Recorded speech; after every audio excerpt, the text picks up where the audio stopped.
Prayer to Saint Thomas the Apostle. Pray for me.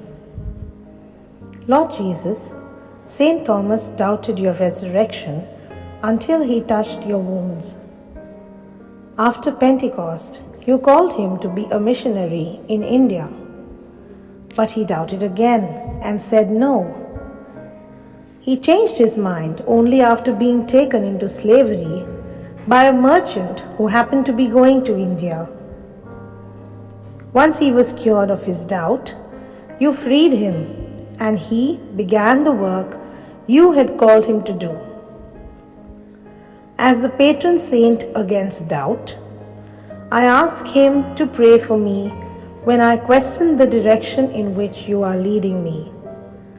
Forgive me for mistrusting you, Lord, and help me to grow from the experience. Saint Thomas, pray for me. Amen.